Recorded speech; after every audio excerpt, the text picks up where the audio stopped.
अस्सलाम वालेकुम, मैं हूं अलीना शिगरी। पाकिस्तान पीपल्स पार्टी और नून लीग ने आपस में रकाबत और मफाहमत का खेल कुछ यूं खेला है कि बज़ाहिर तो ये एक दूसरे के खिलाफ तुंदो तेज बयानात, जलसों में इल्जामात, प्रेस कॉन्फ्रेंसेस में एक दूसरे पर जमहूरियत दुश्मनी के फतवे देते हैं, मगर इक़्तिदार के ऐवानों में यही दो जमातें एक दूसरे को सियासी कंधा फराहम करती नजर आती हैं। ये अब तो इतने बेबाक हो चुके हैं कि टीवी पर कहते हैं कि अगर हमने उसूली सियासत की तो हुकूमत गिर जाएगी। दूसरी जानिब से कहा जाता है कि बिलावल भुट्टो 10 अगस्त तक आज़ाद कश्मीर इंतखाबात के नताइज को नहीं मानेंगे क्योंकि उन्हें शायद सियासी तौर पर यह बात सूट नहीं करती। आज इन दोनों जमातों के रहनुमा आज़ाद कश्मीर इलेक्शंस के नताइज पर आमने सामने नजर आते हैं। Chairman people's party Bilawal Bhutto साहब मीरपुर डिवीजन के इंतखाबी नताइज पर काफी बरहम नजर आए। उन्होंने एक कदम आगे निकलकर रियासत से सवाल किया कि उनके लिए कौमी मफाद अहम है या नून लीग का मफाद। रद्द अमल में वजीर आला पंजाब मरियम नवाज साहिबा कहती हैं कि इंतखाबात में रियासत नहीं अवाम फैसला करती। आइए आपको इन दोनों रहनुमाओं का शिकवा जवाबी शिकवा सुनवाते हैं। रियासत पाकिस्तान ने यह फैसला करना है कि क्या हमारे लिए कौमी मफाद ज्यादा अहम है या नून लीग का मफाद ज्यादा अहम है। बिलावल भुट्टो साहब, मैं आपको ये समझाना चाहती हूँ, ये बताना चाहती हूँ, इलेक्शन का फैसला रियासत नहीं करती, इलेक्शन का फैसला अवाम करते हैं। साफ और शफाफ इलेक्शंस करवाने के लिए नहीं, अमन को गारंटी करने के लिए नहीं, धांधली करवाने के लिए आपने ये फेजेस करवाया। और ये सियासी बयानबाजी पे टाइम गुजारने से, रोने धोने से बात नहीं बनती। आज की आवाम बहुत बाशऊर हो चुकी है। अगर आपने आज वोट लेना है तो आप रो धो नहीं सकते। जो इन्होंने मीरपुर के वोट पे डाका मारा है, जो इन्होंने कोटली के वोट पे डाका मारा है, इंशाल्लाह ताला मैं उनको नहीं छोड़ूंगा। गिलगित बल्तिस्तान के इलेक्शन में आप जीत गए, वहाँ धांधली नहीं हुई। AJK का इलेक्शन आप बुरी तरह हारे तो वहाँ पर आपने धांधली का इल्जाम लगाया। ये आजाद कश्मीर है, आजाद कश्मीर है। हम कभी भी इसको मकबूजा कश्मीर नहीं बनने देंगे। वहाँ से आपके हालात आपसे खुद कंट्रोल नहीं हुए, कारकर्दगी आपके पास है नहीं, और अब आप धांधली का रोना रो रहे हैं, तो बड़े अफसोस की ये बात है। सिक्योरिटी का कोई कमी नहीं था, तो फिर 30 के 30 पोलिंग स्टेशंस पे ये कैसे हमले किए? बस मेरे पास वीडियो सबूत है। धांधली, अगर आप वीडियोस देखें जिनके अंदर धांधली के सबूत हैं, वो तमाम पीपल्स पार्टी के जो कैंडिडेट्स हैं उनकी वीडियोस हर मंजर आम पे आई हैं, और वो वीडियोस सोशल मीडिया पे वायरल हो चुकी हैं। क्या अगर 30 पोलिंग्स में कब्जा किया जाए, गोलियां चलाया जाए, कारकुनों को शहीद किया जाए, किसी इंटरनेट पूरा कश्मीर में बंद किया जाए? आप अपनी हुकूमत के साथ, अपनी इंतज़ामिया के साथ, अपने प्राइम मिनिस्टर के साथ, अपने लोगों के साथ आपने इलेक्शन लड़ा है, तो आप इल्ज़ाम किस पे लगा रहे हैं धांधली? कश्मीर का बच्चा बच्चा जानता है कि मीरपुर में पाकिस्तान पीपल्स पार्टी की अक्सरियत है। हम पीछे हटेंगे नहीं, किसी के सामने झुकेंगे नहीं। हमारा 100% वोट, 100% सीटें इनसे छीन के रहूंगा इंशाल्लाह ताला। अगर आप हुकूमत होते हुए भी रोएंगे और आप अगर इलेक्शन के बाद भी रोएंगे तो लोग आपको रोने के लिए तो वोट नहीं देंगे ना। सिंध के सीनियर वजीर शर्जील इनाम मेमन साहब का मरियम नवाज साहिबा की तकरीर पर कहना था कि आज़ाद कश्मीर में बदतरीन धांधली से मैंडेट चोरी हुआ, मासूम और मजलूम कश्मीरियों के वोट के हक पर डाका डाला गया। मरियम नवाज की गुफ्तगू चोरी और सीना जोरी की मिसाल है। मरियम नवाज साहिबा ने गुफ्तगू की एक मरतबा फिर जो है वो एक मिसाल है कि जी एक चोरी ऊपर से सीना जोरी।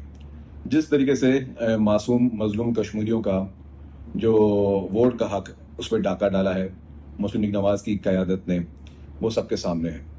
और क्योंकि जिस तरीके से बदतरीन धांधली की गई और जिस तरीके से वहां पे मैंडेट चोरी हुआ।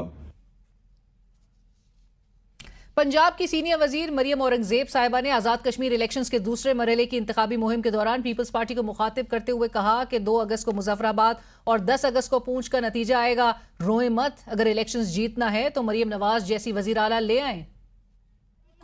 मुजफ्फराबाद का नतीजा आएगा और पुंछ का नतीजा 10 तारीख को आएगा, तो रो मत। अगर इलेक्शन जीतना है तो मरियम नवाज शरीफ जैसी वजीर आला लेकर आओ।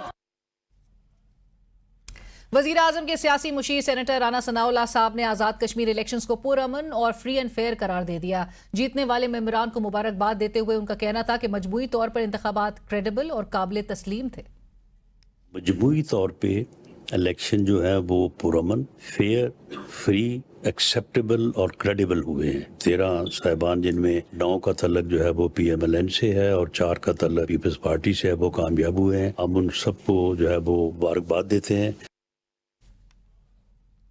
ताम वजीर आजम आज़ाद कश्मीर फैसल मुमताज़ राठौर साहब ने आज़ाद कश्मीर इलेक्शंस पर मौक़िफ़ दिया कि नून लीग ने ज़िला कोटली में धांधली करके इंतखाबी अमल को दागदार कर दिया है। पीपल्स पार्टी आज़ाद कश्मीर के सदर चौधरी मोहम्मद यासीन के आबाई हल्के में ठप्पे लगाए गए। सहनसा में प्रिजाइडिंग ऑफिसर्स ने खुद बयानात रिकॉर्ड करवाए हैं कि उन्हें यरगमाल बनाकर ठप्पे लगाए गए। पीपल्स पार्टी के उम्मीदवार चौधरी इखलाक की फतेह को शिकस्त में बदलने की कोशिशें हो रही हैं। सहनसा, चढ़ोई और नकियाल के नताइज पर शदीद तहफ़्फ़ुज़ात है। इलेक्शन कमीशन धांधली वाले पोलिंग स्टेशंस की हद तक फौज की निगरानी में रीपोलिंग करवाए। जबकि पीपल्स पार्टी के सीनियर रहनुमा साबिक वजीर आजम राजा परवेज अशरफ साहब ने मीरपुर डिवीजन में गुज़िश्ता रोज के इंतखाबात को सुपर धांधला करार देते हुए कहा है कि chief election commissioner people's party के एतराज़ात का अजाला करें। ठप्पे लगाने, वोट चोरी करने और बैलेट बॉक्स को आग लगाने के वाज़ेह सबूत मौजूद हैं। ये सुपर धांधला हुआ है, ये जो इससे भी कोई बड़ी डिग्री का है, क्योंकि ऐसा कभी हुआ नहीं। इतना ब्लेटेंटली तो किसी ने छत पर बैठ के आग तो ना लगाई होगी और फिर डांस भी किया होगा। वफाकी वजीर बराए मनसूबाबंदी एहसन इकबाल साहब ने पीपल्स पार्टी की सियासत को तजाद पर मबनी करार देते हुए कहा कि अगर पीपल्स पार्टी गिलगित बल्तिस्तान में इंतखाबात जीत जाए तो वो शफाफ, लेकिन कश्मीर में शिकस्त हो जाए तो वो इंतखाबात धांधली ज़दा। अगर कश्मीर में धांधली हुई है तो गिलगित बल्तिस्तान में भी आपकी हुकूमत धांधली से बनी है। कश्मीर के अंदर धांधली हुई है तो फिर गिलगित बल्तिस्तान में आपकी हुकूमत भी धांधली के नतीजे में बनी है। लेकिन अगर गिलगित बल्तिस्तान में हुकूमत ठीक बनी है तो फिर कश्मीर के अंदर इंतखाबात ठीक हुए हैं। और नाज़रीन, एक तरफ जहां सियासी जमातें एक दूसरे पर इल्ज़ामात आयद कर रही हैं, पीपल्स पार्टी धांधली के इल्ज़ामात आयद कर रही है, वो 30 पोलिंग स्टेशंस पर कब्जे की बात कर रही है। वो ये भी क्लेम कर रही है कि 7 सीट्स पाकिस्तान पीपल्स पार्टी ने जीती हैं और वो अपनी सीट्स वापस लेकर रहेंगे। लेकिन ओवरऑल जो इंतज़ामात थे, जिस किस्म का ये इलेक्टोरल एक्सरसाइज रही, और चूँकि ये पहला मरहला अभी मुकम्मल हुआ है, अभी आगे 2 मरहले भी रहते हैं, सो इस हवाले से भी गुफ्तगू होगी। हमें ज्वाइन करें आज़ाद कश्मीर के chief election commissioner justice retired Ghulam Mustafa Mughal sahab. Mughal साहब, अस्सलाम वालेकुम, बहुत शुक्रिया प्रोग्राम के लिए वक्त निकालने के लिए। मुगल साहब, बहुत शुक्रिया। सबसे पहले तो ये बताइएगा मुगल साहब, ये जो इल्ज़ामात सामने आ रहे हैं, ऑल्दो कि ये पहला मरहला मुकम्मल हो चुका है, लेकिन धांधली के इल्ज़ामात, बिलावल साहब का सवाल उठाना कि इंतखाबात अगर शफाफ थे तो मुतादिद पोलिंग स्टेशंस पर जो है वो हमले क्यों हुए, कितनी कंप्लेंट्स, शिकायत मौसूल हुई हैं इस पहले मरहले के हवाले से आपको? ये जिस हल्के के बारे में या कॉन्स्टिट्यूंसी के बारे में उनको उनकी शिकायत है, वो है हल्का जो चौड़ोई का जो हल्का है चौधरी यासीन साहब का। जी जी। तो जरा इसको बदनजरे अभी इसका जायजा लेना चाहिए कि सुबह 8 बजे से पोलिंग शुरू हुई और शाम 6 बजे तक बिला तातल जो है वो जारी रही। इस दौरान किसी पोलिंग स्टेशन पर डिस्टर्बेंस की शिकायत नहीं आई, मासवा 1 के जिस पर पोलिंग रोक दी गई, और वो डिस्टर्बेंस जो है वो भी जो इतलात थी वो इन्हीं की तरफ से थी। तो बाकी जो डिस्टर्बेंस हुई है वो इस हल्के में कोई नहीं है। जब रिजल्ट आए शाम को तो उसके बाद पता चलता गया कि कौन कहाँ से क्या पोजीशन ले रहा है, तो उसके बाद एतराज़ात का एक बौछार शुरू होगी। तो मेरा अपना ये ख्याल है कि बयानाना तौर पर कि जो पोलिंग हुई है वो पुरअमन तौर पर हुई है, कोई ऐसी कार्रवाई थी। और मौके पर थे, सिक्योरिटी पर्सनल थे, फौज थी, रेंजर्स थे और पुलिस की भारी नफरी थी। असास एरिया था ये सारा चौड़ोई का, और इसमें असास तरीन पोलिंग स्टेशन पर 8 लोग और उससे कम पर 6 और उससे कम पर 4 लोग तैनात थे। तो अगर इस किस्म की कोई बात होती तो वो लाजमन वो रिपोर्ट होती, उसी वक्त एक्शन होता, तो इसका तदारुक होता। जी। सो मुगल साहब, चूंकि वजीर आजम आज़ाद कश्मीर वो तो 3 हल्कों की बात कर रहे हैं कि वहां पर उनको शिकायत थी। नहीं, ये पहली शिकायत तो इस हल्के की है ना, जिस पर बहुत ज्यादा एतराज है, क्योंकि यहाँ से पीपल्स पार्टी की सीट नहीं आई। दूसरा एतराज समानी में हुआ है, जो जहाँ पर चौधरी अली थे, वो उन्होंने हमला करवाया है 2-3 पोलिंग स्टेशनों पर। तो वोट 232 वोट पड़े थे, वहाँ वो जला दिए गए, तो वो अरेस्ट हो गए। हमने जो कार्रवाई की उनको अरेस्ट करवाया, पर्चा हुआ। बाकी इलेक्शन जो है वो पुरअमन हुआ और पोलिंग शाम तक जारी रही। उसके बाद जो रिजल्ट आया, जो जीतने वाला बंदा था वो जीत गया। सो ओवरऑल मुगल जी। साहब आप क्या कहते हैं, ओवरऑल ये पूरा प्रोसेस जो है वो फ्री, फेयर और ट्रांसपेरेंट था, और जो बेज़ाब्तियों की बात की जा रही है तो महज वो इल्जामात हैं? मैं तो यही कहता हूँ कि कमीशन ने दानादाराना तौर पर आजादाना, फ्री और फेयर इलेक्शन के लिए काफी इंतजाम किए हैं। देखें, बेंबर के हल्के में जहाँ चौधरी तारक फारूक थे, मुकाबले में साबिक वजीर आजम थे, वहाँ एक पोलिंग स्टेशन पर भी धांधली की शिकायत नहीं आई। इसी तरह बेंबर का दूसरा हल्का जो था, जहाँ चौधरी परवेज अशरफ थे पीपल्स पार्टी के, मुकाबले में नून लीग के उम्मीदवार कर्नल साहब थे, वहाँ कोई शिकायत नहीं आई। मीरपुर का सबसे बड़ा जो सिटी का हल्का है, चौधरी शहीद आ रहे हैं वहाँ से नून लीग के। और ये बाकी अगर किसी जगह शिकायत नहीं आई तो सिर्फ कोटली में क्यों शिकायत है? ये बात करीन इंसाफ नजर नहीं आती। और बजाय जो शिकायत पैदा होती हैं उनके तदारक के लिए एक तरीकाकार मौजूद है। आज पीपल्स पार्टी का डेलीगेशन आया था हमारे पास, हमने उनको कहा सबूत जो है वो भेजें। हमने आरओ से रिपोर्ट तलब की है, वो आज अभी मिली है। सुबह हम कमीशन बैठकर उसका तदारक करेंगे, अगर जो कानून कहता हुआ वो जरूर करेंगे। क्योंकि बिलावल साहब तो ये तक कह रहे हैं मुगल साहब कि उनके पास वीडियो एविडेंसेस मौजूद हैं, अमले को जो है उनके पोलिंग एजेंट्स को भी मुबैना तौर पे वो कहते हैं बाहर निकाल दिया गया था। कुछ देखें ना, ये जो वीडियो होती है ये आजकल जिस तरह बन जाती है आपको पता है, लेकिन उस वीडियो का फरांसे कराने के बाद ये या नादरा के पास भेजेंगे, हम देखेंगे अगर वो दुरुस्त है तो वो उसका तरीकाकार है ना, फिर उस पर उसका इल्जाम जो है वो किसी कमीशन को तो नहीं दिया जा सकता। लेकिन कमीशन पे तो मुगल साहब माजरत के साथ इलेक्शंस के दिन से कबल भी बड़े इल्जामात आयद किए जा रहे थे रोल के हवाले से, और कहा जा रहा था कि इलेक्शन कमीशन ने खामोशी इख्तियार की हुई है कि सियासी जमात की जानिब से वहाँ पर जो बसों का मामला था, पहुँचा देने का मामला या ऐलानात थे, तो उस पर कमीशन ने नोटिस नहीं लिया। नोटिस लिया हमने, बसों को जब्त करके खड़ी की हुई, और क्या कर सकता है कमीशन? किसी के साथ लड़ाई तो नहीं कर सकता। तो ये पूरा जब प्रोसेस मुकम्मल हो जाएगा जी, जब पोलिंग मुकम्मल हो जाएगी उसके बाद वो बसें जो है जो गवर्नमेंट बनेगी उनकी ताबीर में चली जाएंगी। वो जिस तरह उनको यूज कर कानून कहता है वो यूज करेंगी। इस वक्त वो बसें किसी के इस्तेमाल में नहीं, वो ट्रांसपोर्ट अथॉरिटी की ताबीर में है। यही कमीशन की जिम्मेदारी थी और वो कर दी उन्होंने। सो भेजने वालों के खिलाफ कोई कार्रवाई वैसे नहीं होगी आपके, फिर कहने का मकसद ये है? देखें, हमने उनके खिलाफ लिखा है कि इनकी जो चीजें हैं वो जब्त करें, और वो प्रोटोकॉल में नहीं आए, प्राइवेट गाड़ियों में आए हैं, तो ये ज़ाब्ता तो उन्होंने नहीं तोड़ा। अब ये ऐलान करके वो आई है बसें, हमने पकड़ ली। ठीक, मुगल साहब टर्नआउट के हवाले से बताइएगा, टर्नआउट कैसा रहा ओवरऑल? चूंकि बहुत कम टर्नआउट का रिपोर्ट किया जा रहा था, लेकिन आज वफाकी वज़रा की जानिब से ये भी कहा गया कि कुछ कुछ हलकों में 60% से ज़ायद का टर्नआउट था। नहीं, 59% था इसमें कोटली में, पूरे डिस्ट्रिक्ट में। तो मीरपुर में 33% था और 48 था इसमें बेंबर डिस्ट्रिक्ट में। तो हर डिस्ट्रिक्ट के अपने अपने हालात हैं, जहाँ लोग कैंडिडेट वोटर्स को निकालते हैं, जहाँ जहाँ लोग निकाले गए वहाँ अच्छा टर्नआउट रहा, यही रहता है पीछे। और पोलिंग के अमल को आगे बढ़ाने का, एक्सटेंड करने का ये टाइम जो है, उसकी वजह क्या थी? उसकी ये वजह थी कि बहुत सारे वोटर, बिलखुसूस वुमेन्स वोटर जो थी वो पोलिंग स्टेशनों पर मौजूद थी। हमें रिपोर्ट किया गया कि इनको अगर 5 बजे तक टाइम आगे ना किया तो ये वोट नहीं डाल सकेंगी, तो इसलिए हमने एक्सटेंड किया। उसमें कोई किसी बदनीति या कोई वो कानूनी तरीकाकार है, वो कमीशन के दायरा अख्तियार में जी। राइट। और मुगल साहब आखिरी सवाल, चूंकि ये मरहलेवार इलेक्शन करवाने के ऊपर भी पीपल्स पार्टी को काफ़ी सख्त एतराज़ है, और ये एक इम्प्रेशन दिया जा रहा है कि ये मरहलेवार आया के कराया इसलिए जा रहा है ताकि नून लीग को इन्फ्लुएंस इस इलेक्शंस को करने का पूरा मौका मिले। ये समझाइएगा कि जी जी जी जी बात यह है कि आज़ाद कश्मीर के हालात है, और मुल्क पाकिस्तान में भी जो हालात है वो भी आपके नोटिस हैं। सिक्योरिटी की जरूरत को पूरा करने के लिए ये मरहलावार इंतखाबात का फैसला किया गया, और इस फैसले से पहले तमाम सियासी क़यादत जो है ना उसको एतमाद में लिया गया।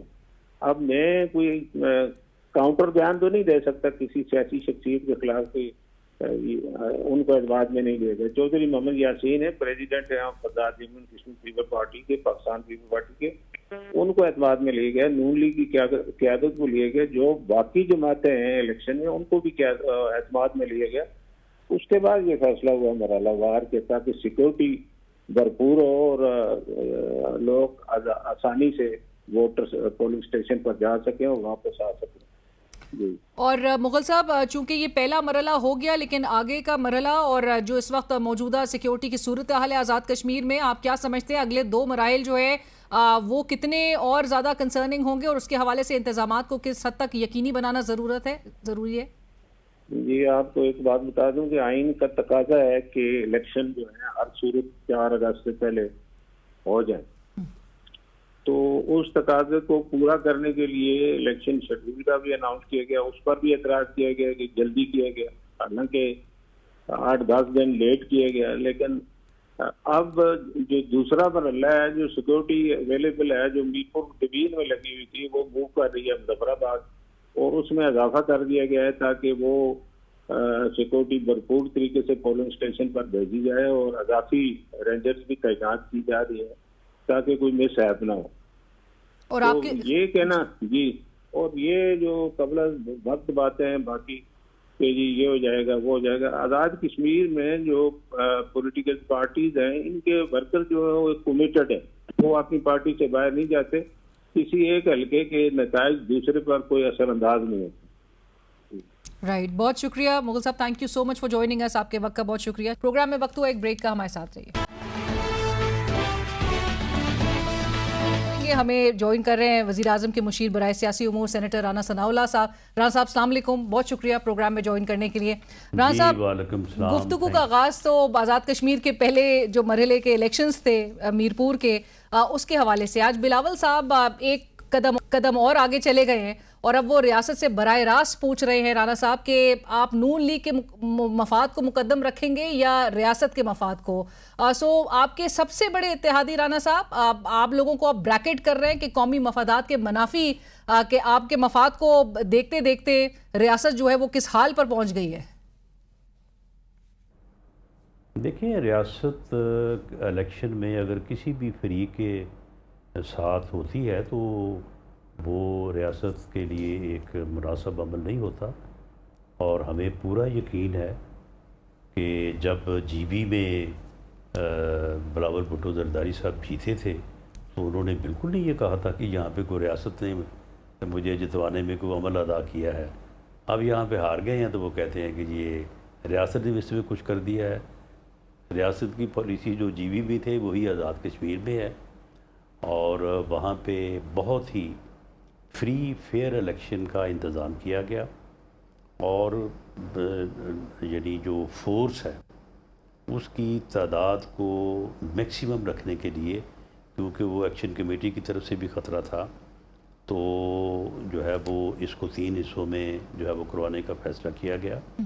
हर पोलिंग स्टेशन के ऊपर जो है वाफर यानी वहाँ पे रिक्वायरमेंट से ज़्यादा जितनी हसास पोलिंग स्टेशन पे जो है वो स्ट्रेंथ अप्रूव होती है, हर पोलिंग स्टेशन पे उतनी स्ट्रेंथ दी गई और जो हसास थे उनके ऊपर डबल किया गया। तो पूरा दिन जो है वो ठीक वोट पड़ा है और किसी को कोई शिकायत नहीं हुई। एक हलके में एक फैमिली है, उनका आपस में पहले भी झगड़ा हुआ और एक आदमी मलक आशिफ साहब बड़े बुज़ुर्ग आदमी थे, वो शहीद हो गए। हम उनके घर भी गए थे, उनका हमारी पार्टी से तल्लुक़ था। उसके बाद दोबारा कल उसी जो है वो ग्रुपों में तसादम हुआ तो एक आदमी कोई मुख्तार यूनुस साहब जो थे वो शहीद हो गए। हमें उसका भी बेपनाह अफसोस है, लेकिन कोई इसके अलावा कोई नाखुशगवार वाक़या कहीं नहीं हुआ। और ये भी जिस यूनियन काउंसिल में है उसमें भी पोलिंग का अमल नहीं रोका। और ये जो है अपना वो एक वाक़या हुआ पोलिंग बूथ उठाने, पोलिंग बैलेट उठाने वाला, उसको कैंडिडेट को उसके जो है वो लोगों के समेत गिरफ़्तार कर लिया गया जिन्होंने ये अमल किया। तो छोटा मोटा जो कहीं किसी जगह पे कोई झगड़ा हुआ भी है तो फौरी तौर पे जो है वो क्विक रिस्पांस फोर्स भी वहाँ पे पहुँची है। और इस तरह से ये है, ये फ्री फेयर पीसफुल ये प्रोसेस मुकम्मल हुआ 6 बजे तक। उसके बाद ये गिनती हुई, और गिनती जब शुरू हुई, जब वो तकरीबन करीब हो गई, तो उस वक्त भी किसी को कोई एतराज़ नहीं था, पीपल्स पार्टी को भी कोई एतराज़ नहीं था। जैसे ही रिज़ल्ट्स जो थे वो अंदाज़ा होने लगा कि जी कौन जीत रहा है कौन हार रहा है, तो वहाँ पे जो है वो फिर पीपल्स पार्टी ने अपना मौक़िफ़ जो है वो तब्दील कर लिया। राणा साहब, क्योंकि वो तो 30 पोलिंग स्टेशंस पर हमले, कब्जे का भी इल्ज़ाम लगा रहे हैं। वो चौधरी यासीन साहब की वो आबाई सीट बिल्कुल गलत। चले देखें, अगर इसकी इंक्वायरी हुई ना तो वो यूनियन काउंसिल जो है वो अपना चौधरी यासीन के घर वाली यूनियन काउंसिल निकली है, जहाँ से ये हमले को इन्होंने रोका हुआ था और उनको रिज़ल्ट लेके आने नहीं दे रहे थे, जो वहाँ पे फिर फोर्स गई और उनको रिस्क्यू करके लाई। अगर ठप्पों की बात है तो वो भी बंदा जो है वो गालिबन पकड़ा गया है, और वो जो पटवारी पकड़ा गया है वो भी पटवारी भी सारा बयान दे रहा है कि वो किसका पटवारी है और किसके कहने के ऊपर वो प्रेसिडेंट अफसरों को लेके आया था और क्या उन्होंने वहाँ पे करना था। तो वो दरअसल वो प्रेसिडेंट अफसर गिरफ़्तार हो गया, पटवारी गिरफ़्तार हो गया, वहाँ पे शोर पड़ गया, हमारे तक बात पहुँच गई, हमने उसे मीडिया पे ले आए, पूरी दुनिया को पता चल गया, हमने उसके ऊपर प्रोटेस्ट किया। उससे ये हुआ कि चौधरी यासीन के पटवारी बाकी जो थे वो सारे दौड़ गए। तो उस वजह से फिर पटवारी बड़ी मुश्किल, चौधरी यूनुस बड़ी मुश्किल से एक में तो जीत सके, लेकिन दूसरे में जो है वो नहीं जीत सके। वो आबाई उनकी जो सीट थी। बिल्कुल राणा साहब, लेकिन ये बताइए कि बिलावल साहब आज फिर ट्रूथ एंड रिकन्सिलिएशन कमीशन की जो उन्होंने तजवीज़ दी है वो आज भी दोहरा रहे थे। वो कहते हैं इसके अलावा कोई वर्केबल सोल्यूशन भी नहीं है, कि अगर आप चाहते हैं कि रियासत की जानिब से भी गोली ना चले और दूसरी जानिब से भी रियासत मुखालिफ कोई या पुरतशद्दुद एहतजाज ना हो, सो ट्रूथ एंड रिकन्सिलिएशन कमीशन की तरफ आना होगा। वफाक को आखिर क्यों अब तक वैसे रिस्पांस वफाक की तरफ से आया नहीं है इस पर? क्या आप लोगों के लिए ये जो तजवीज़ है ये एक्सेप्टेबल नहीं है? नहीं, देखें, ये तो इस पे रिस्पांस यहाँ तकरीरों में तो नहीं दिया जाना चाहिए, ये एक बड़ा हसास मामला है, और मुझे यकीन है कि बिलावल भुट्टो जरदारी साहब या प्रेसिडेंट साहब अगर इसके ऊपर वज़ीर-ए-आज़म से बात करेंगे तो ज़रूर इसके ऊपर बात हो सकेगी। राइट राणा साहब, अब चूंकि 9 सीट्स, ऑल्दो बिलावल साहब की पार्टी 7 सीट्स वो क्लेम कर रही है, दावा कर रही है कि जी हम 7 सीटें जीते हैं, आप लोगों की 9 सीटें, which is again sweeping victory. Pakistan Tehreek Insaf चूंकि बॉयकॉट कर गई थी, कलअदम जॉइंट एक्शन कमेटी जो है वो इससे बाहर नजर आई अपने एक्शंस। मसला ही वो बना, पीपल्स पार्टी का नुकसान ही वहीं पे हुआ कि पीटीआई जो हमारे ख़िलाफ़ समझे कि वोट डालेगी वो भी बाइकआउट कर गई, एक्शन कमेटी ने बाइकआउट का ऐलान कर दिया। हम ये एक्सपेक्ट कर रहे थे कि अगर ये बाइकआउट्स ना हुए तो ये रिज़ल्ट जो है ये 7-6 होगा, और अगर जो है वो इन्होंने बाइकआउट किया तो ये फिर 8-5 होगा। जलसे के बाद हम एक्सपेक्ट कर रहे थे कि ये 8 जो है ये 7 भी हो सकता है, लेकिन ये 9 भी हो सकता है। ये बात मैंने इलेक्शन से 4 दिन पहले जो है वो जलसे से 1 दिन पहले मैंने जो है वो की थी, ये रिकॉर्ड के ऊपर है। जब आप हलकों में जाते हैं तो पता लग जाता है आपको कि लोग क्या सोच रहे हैं, लोगों का जो है वो क्या मूड है। अब ये देखें, ये मुजफ्फराबाद में इलेक्शन होने जा रहा है, 9 सीटें हैं, 4 पे हम आज ही क्लियर हैं, इलेक्शन 2 को होना है, 3 सीटों में हम पीछे हैं, कोशिश करेंगे कि 2 तक उस पे ऊपर कोई इम्प्रूवमेंट करें। हम जा रहे हैं सुबह दोबारा। 2 जो हैं वहाँ पे मुकाबला जो है ना, वो जिस तरह से यहाँ पे भी 3 सीटों पे जो था वहीं पे मामला अड़ा हुआ था कि वो 3 अगर 2 हमारी तरफ आती हैं तो हम 9 हो जाते हैं, अगर वो 2 उधर चली जाती हैं तो फिर हम 8 रह जाते हैं, अगर तीनों ही उधर चले जाती हैं तो फिर हम 7 हो जाते हैं, वो 6 हो जाते हैं। तो अब ये 2 सीटें जो है मुजफ्फराबाद में, अगर वो दोनों हमारे पास आ गई तो ये 6-3 होगा, वरना ये 5-4 होगा। इसके अलावा कोई रिजल्ट नहीं होगा। ये आप वहाँ पे पूरी जो है वो सिक्योरिटी हम खुद कहेंगे इलेक्शन कमीशन से कि इसको फर्दर जो है वो फूल प्रूफ बनाए, तो ये लोगों ने अपना वो हक़ राय दे ही देना है, सारी चीज़ सामने आ जाएगी। लेकिन राना साहब वैसे जो तारीखी तौर पे देखा जाता है कि जिस समय हुकूमत होती है वही आज़ाद कश्मीर हो, अगरचे गिलगित बल्तिस्तान में ये चीज़ हमें ट्रेंड चेंज होता हुआ दिखाई दिया, लेकिन आज़ाद कश्मीर में उसी की हुकूमत बनती है। इस बार क्यों ऐसा लग रहा है कि बहुत ज़ोर भी लगाया जा रहा है सियासी जमातों की जानिब से, और बिलखुसूस नून लीग, आपने जिस तरह से कहा कल भी अब आप लोग जा रहे हैं, बसों के ऐलान के ऊपर भी बड़े एतराज़ात किए जा रहे थे, बसें वहाँ पर पहुँचा दी भी गई, और मियाँ साहब को भी वहाँ पर जाके कश्मीर कश्मोर मीरपुर खास के नारे लगवाने पड़े। सो ये वाकई में क्या जो एक तरह से एक तासुर बन रहा है कि एक डू एंड डाई वाली सिचुएशन नून लीग ने समझी हुई है? नहीं, देखें, हमने जीबी में इस सूरत को कोई पूरा जो है वो सीरियसली नहीं लिया, लेकिन वहाँ से हमें जो है ये चीज़ समझ आई। अब ये तब्दीली है, ये वो फेडरल गवर्नमेंट वाली बात जो है ना, ये अब ये वो नहीं है बात। अब आपको जाना पड़ेगा लोगों के पास, बताना पड़ेगा कि हम आपके साथ इलेक्शन के बाद क्या करना चाहते हैं, क्या बेहतरी लाएंगे, क्या आप किस तरह से आपकी ज़िंदगी को आसान करेंगे। तो ये इस दफ़ा मियाँ नवाज शरीफ ने, हमारे कायद हैं, उन्होंने यहाँ तक उनसे वादा किया कि मैं आपका, यानी वज़ीर आज़म तो खैर वो वहीं का बनना है, तो मैं उसके साथ बैठ के सारे काम करूँ। मैं ये सारे वादे जो कर रहा हूँ आपके साथ, ये मंसूबे मैंने आपको पहले बना के दिए हैं, इसके अलावा अगर किसी ने को और बना के दिया है तो बताएं, और ये चीज़ें मैं आपको बना के दूंगा, ये मैं आपसे वादा करता हूँ। तो इसका बड़ा असर हुआ है, आम आदमी भी जो है ना इससे बड़ा मुतासर हुआ है। सो राना साहब, लेकिन ये अब ये करने की ज़रूरत क्यों महसूस हो रही है? क्योंकि पहले भी जो कैंपेन्स होती थी वो नज़र आती थी, अब आपने कहा कि अब ये जाके अब वो रिवायती तौर पे जो हिस्टोरिकली ट्रेंड चला आ रहा है वो अब नहीं उस तरह से चलेगा। नहीं, वो अब वो ट्रेंड नहीं है लोगों में। सो लोग अब परफॉर्मेंस आपसे मांगते हैं। जो है वो, जी बिल्कुल, लोग अब परफॉर्मेंस चाहते हैं। अब वहाँ पे लोगों ने कहा है कि आपने पंजाब में जो इनिशिएटिव दिए हैं वो वहाँ पे यहाँ पे भी लिया, उनका वादा लिया है लोगों ने।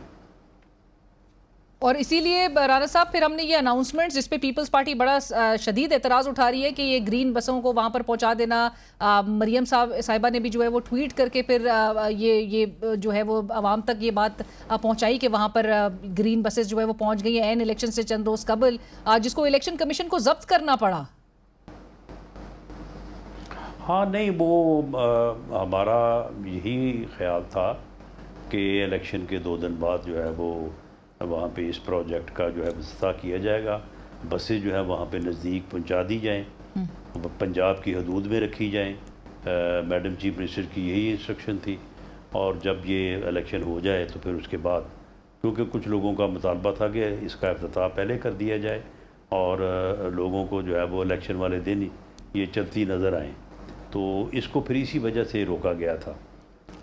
लेकिन फिर कुछ लोग होते हैं कि जी चलें, इफ्तिताह तो आपको रोका हुआ है इलेक्शन कमीशन ने, लेकिन किसी और बात से तो ना रोका, तो आप उनको यहाँ पे खड़ा कर दें तो इफ्तिताह जो है वो बाद में हो जाएगा। लेकिन इलेक्शन कमीशन ने उसका भी नोटिस लिया।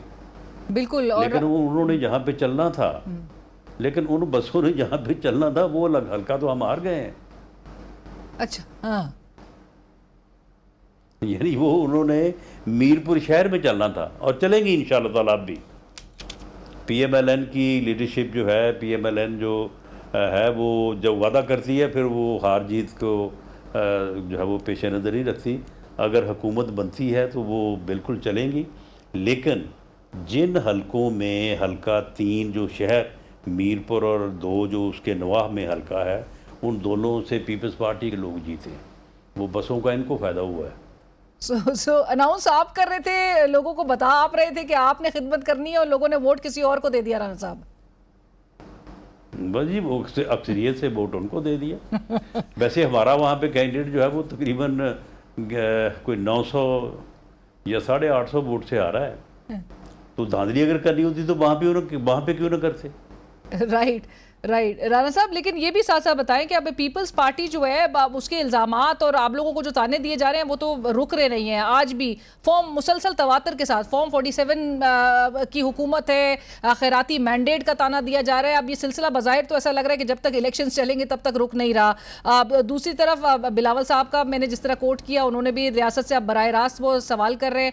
आपने भी एक जो इल्ज़ाम पीपल्स पार्टी की क़यादत पर 3000 अरब रुपए की करप्शन का लगाया, मैं सिर्फ आपकी इजाजत से ये आपसे सवाल करना चाहूंगी कि कल शाहजेब साहब के शो पे ये सवाल आपसे किया गया तो आपने वो बुरा मना लिया था। चंद रोज कबल फिर एक शो पर आप इसी बात पर जो है वो गुस्सा कर गए थे। तो ऐसा क्यों राणा साहब, एक इंप्रेशन मिल रहा है या ऐसा महसूस हो रहा है कि ये जो आपने बात की या तो आप इस बात पे कायम नहीं है या फिर आपको कोई कह तो नहीं रहा कि आप इससे पीछे हटे, क्योंकि आप पीछे नहीं हटते कुछ कह के।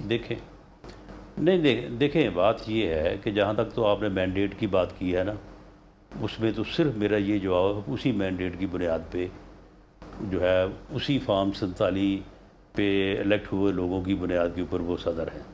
हम सब ने उनको वोट दिया है अल्लाह के फजल से, और प्रेसिडेंट जरदारी साहब माशाल्लाह इस वक्त सदर पाकिस्तान है।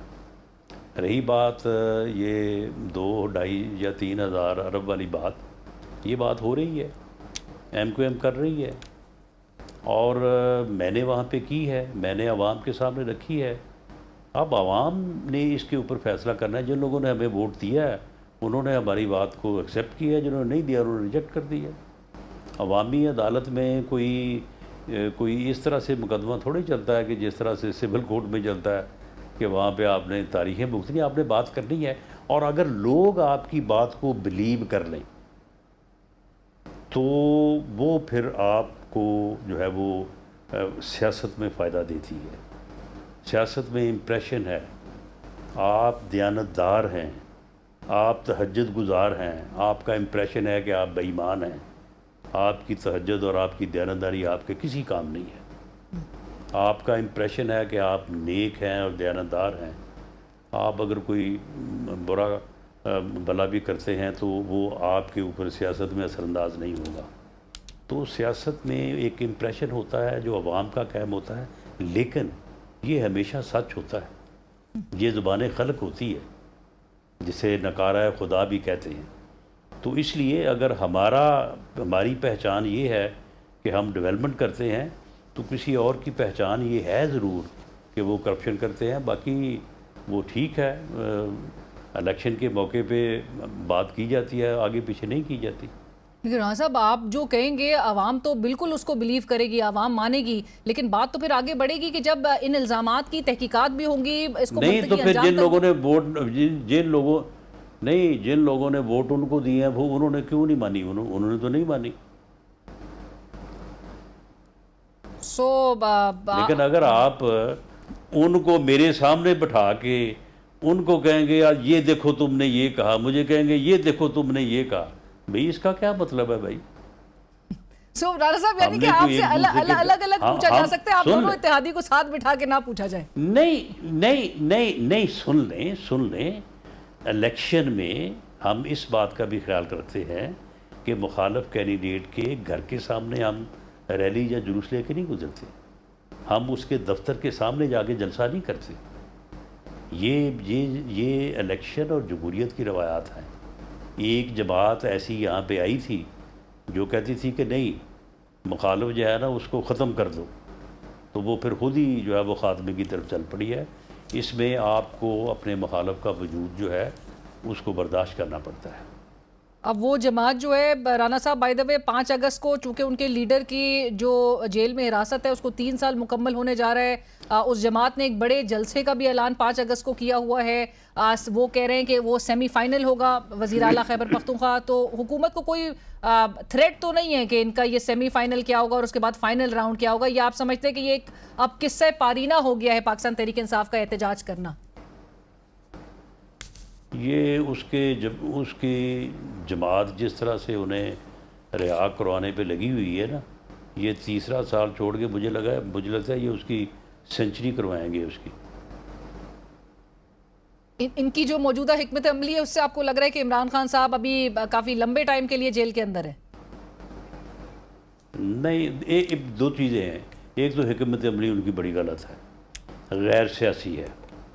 वो सियासी जमातों के साथ बैठने को तैयार नहीं है और कहते हैं कि मैं सियासत कर रहा हूँ। उन्हें कोई रास्ता नहीं मिल सकता जब तक वो सियासी जमातों के साथ जो है वो मामला फहमी नहीं करती। जब हम क्राइसिस में थे हमें कोई रास्ता नहीं मिला जब तक हमने चार्टर ऑफ डेमोक्रेसी नहीं किया। जब पीपल्स पार्टी क्राइसिस में थी उसे कोई रास्ता नहीं मिला जब तक उसने एमआरडी में उन्हीं लोगों के साथ नहीं बैठी जिन लोगों ने भुट्टो की फांसी में जो है वो हिस्सा लिया था। तो ये सियासी जमातों के साथ बैठने के अलावा उनके पास कोई रास्ता नहीं है। हमने उनको कई दफ़ा ऑफर भी की है, उनका कोई इरादा नहीं है। राणा साहब, वो तो आपकी मुंतज़िर है, वो आपकी तरफ देख रहे हैं कि आप इससे आगे बढ़ेंगे ऑफर देकर। नहीं, वो कोई मुंतज़िर नहीं है, वो बिल्कुल नहीं बात करने को तैयार। हमने इस चीज़ को सारा देख लिया है। और बाकी जो बात है कि केसेस की, तो वो केसेस जो है ना, बाकियों का तो मुझे नहीं पता। वो जो केस है ना 190 मिलियन पाउंड वाला जी, वो 2 + 2 4 है, उसमें बिल्कुल सही सज़ा हुई है। वो कायम रहनी है। वो 14 साल है शायद, या ज़्यादा या कम है, तो वो उनको पूरी करनी पड़ेगी। और वो आप समझते हैं कि वो सज़ा कायम रहेगी? 2 + 2 4 है? नहीं, वो केस ही दुरुस्त है, केस ही दुरुस्त है। राइट। राणा साहब, थैंक यू सो मच, बहुत शुक्रिया आपके वक्त का। प्रोग्राम में वक्त हुआ एक ब्रेक का, हमारे साथ रहिए।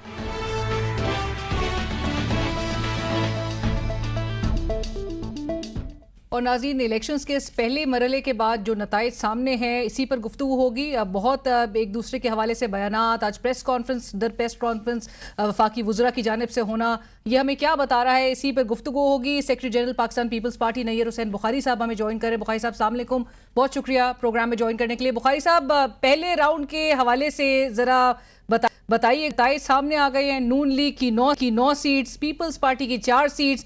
बहुत इंतखाबी मुहिम में बहुत कुछ कहा गया, नून लीग की जानिब से बसेस और तक वहां पर पहुंचा दी गई। सो लोगों ने पीपल्स पार्टी को वोट क्यों नहीं दिया बुखारी साहब? शुक्रिया लीना। लोगों ने पीपल्स पार्टी, लोगों की राय का एहतराम नहीं किया गया। हमारी क्लियर कट 7 सीटें थी, जो हमारी 3 सीटें उन्होंने छीन के नून को दी हैं। और हम मोतरज़ हैं इस बात पे। हमने इलेक्शन कमिश्नर से भी बात की, हमने इन राइटिंग कंप्लेंट्स भी की हुई हैं।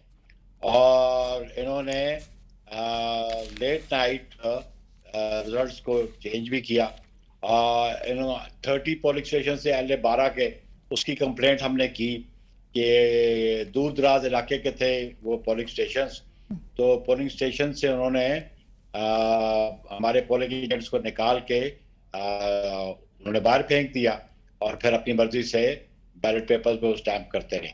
ये वो सीट जो 2021 में पाकिस्तान पीपल्स पार्टी ने कोटली शहर की और देहात की दोनों सीटें जीती थी।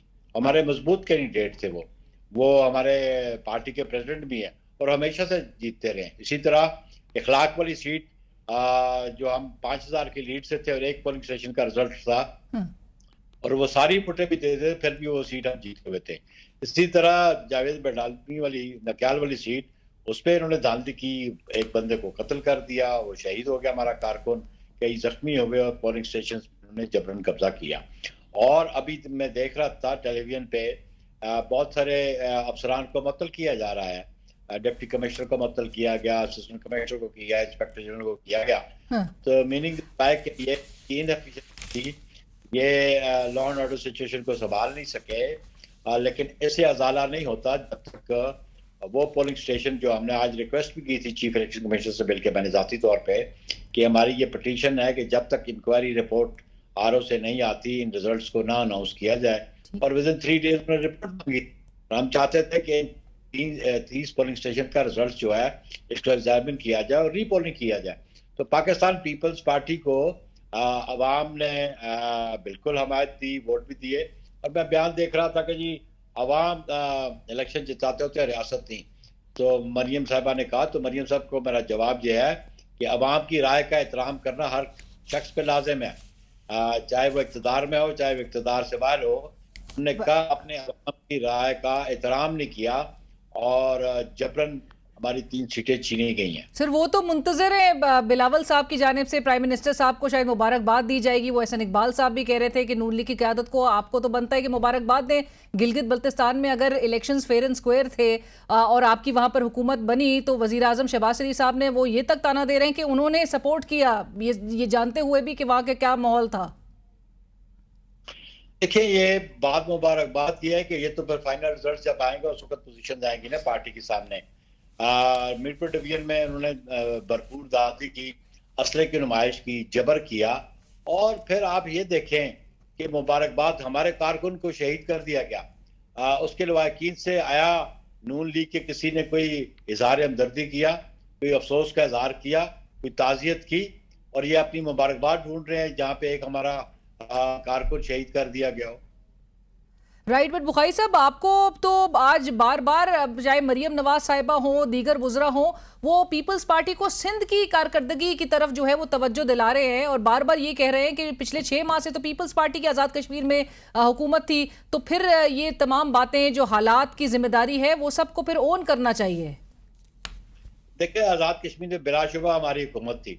हमारी हुकूमत के वजह इलेक्शन का प्रोसेस शुरू हुआ, वरना ये तो इलेक्शन में हिस्सा ही नहीं ले पा रहे थे।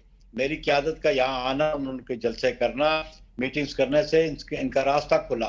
तो इनके जहन में ये बात भी रखनी चाहिए कि कितनी ऑटोनमस है आज़ाद कश्मीर की गवर्नमेंट। अगर ऑटोनमस है तो आपने कश्मीर अफेयर्स का मिनिस्टर क्यों बिठाया हुआ है? डायरेक्शंस तो वो देता है, डायरेक्टिव्स तो वो देता है, तो क्या ऑटोनमी है आज़ाद कश्मीर के प्राइम मिनिस्टर के पास, उसकी कैबिनेट के पास? बहरहाल उसके बावजूद ये जो इलेक्शन प्रोसेस शुरू हुआ, इसमें पाकिस्तान पीपल्स पार्टी की परफॉर्मेंस थी, पीपल्स पार्टी का इनिशिएटिव था, और डायलॉग जब हुए, जब प्रीवियस गवर्नमेंट को आपने रिमूव किया तो उस वक्त तो जॉइंट एक्शन कमेटी ने तो रास्ते बंद किए हुए थे, गुफ्तो शनीद नहीं हो रही थी, और वो फिर गुफ्तो शनीद का इनिशिएटिव भी हुआ, और हमारा प्राइम मिनिस्टर जो था वो कमेटी में जरूर बैठा, और वफाकी वुज़रा भी आए, पीपल्स पार्टी के बंदे भी आए। तो मैं समझता हूँ कि सियासी अमल शुरू हुआ पाकिस्तान पीपल्स पार्टी के इनिशिएटिव पे। राइट, बट बुखारी साहब आज बिलावल साहब ने जो वर्कर्स कन्वेंशन से किया, और एक तरफ देखा जाता है कि पीपल्स पार्टी 2022 से नून लीग की इत्तेहादी भी है, और आज अचानक से बिलावल साहब को ये कहना क्यों याद आ गया कि रियासत कौमी मफाद के ऊपर नून लीग के मफाद को जो है वो तरजीह दे रही है? हमने कौमी मफाद में ही तो इनको गवर्नमेंट बनाने का ऑफर की थी और उनको सपोर्ट कर रहे हैं।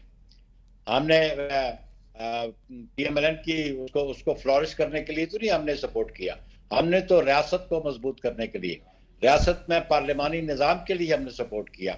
और हम समझते हैं कि जो 2024 की सूरत हाल थी उस वक्त तो कोई सियासी जमात गवर्नमेंट बनाने की पोजीशन में नहीं थी, ये तो पाकिस्तान पीपल्स पार्टी की क़यादत की पॉलिटिकल विजन थी, जिसकी बुनियाद पे आज ये प्राइम मिनिस्टर बने बैठे हैं। राइट, बट बुखारी साहब समझाइएगा जरा, इसको और भी इलैबोरेट करें आवाम के लिए भी, कि एक तरफ जहां आपने खुद भी कोट किया वजीर आला पंजाब का आज का बयान कि वो कह रही हैं कि इलेक्शन का फैसला अवाम करते हैं, रियासत नहीं। बिलावल साहब रियासत से क्यों मुखातिब हैं? क्या वाकई इस मुल्क में फैसले अवाम नहीं कर पा रहे? हमारा कहने का मकसद चेयरमैन का था कि अवाम की राय का एहतराम किया जाए। अगर रियासत के साथ हम आज खड़े हैं और रियासत के मफाद के साथ हम खड़े हैं और उस मफाद को हम अहमियत देते हैं, तो रियासत को ये गौर करना चाहिए कि वो पाकिस्तान मुस्लिम लीग की स्ट्रेंथन के लिए काम नहीं होना चाहिए, लेकिन इस मुल्क के अवाम के लिए, इस मुल्क और रियासत को मजबूत करने के लिए काम होना चाहिए। लेकिन बुखारी साहब पीपल्स पार्टी को, और चूंकि इतने गिले शिकवे और नोक झोंक इंतखाबी मुहिम में भी नजर आई, फिर इस पहले फेज के दौरान भी, इसके बाद भी आज तक जो है वो हमें इल्जाम और बयानात नजर आ रहे हैं, तो पीपल्स पार्टी को कौन रोक रहा है कि वो अपोजिशन बेंचेस पर जाके बैठ जाए? देखिए, हमने इस मुल्क के हालात को सामने रखते हुए ट्रेजरी बेंचेस में बैठे थे, और हम चाहते थे कि ये पार्लियामान फंक्शनल रहे, और हमें मुल्की मफाद रोक रहा है और ज़ाती मफाद। देखिए, हमने तो अपना पॉलिटिकल कैपिटल लूज किया है इनके साथ बैठ के पाकिस्तान में, लेकिन हमें मुल्की मफाद ज़्यादा अजीज था। लेकिन अगर आप ये आज बिलावल कह रहे हो बुखारी साहब के मुल्की मफाद के ऊपर भी सिर्फ नून लीग के मफाद को तरजीह दी जा रही है, पॉलिटिकल कैपिटल भी आप लूज कर चुके हैं, तो फिर आपको क्या कंपल्शन है पीपल्स पार्टी की?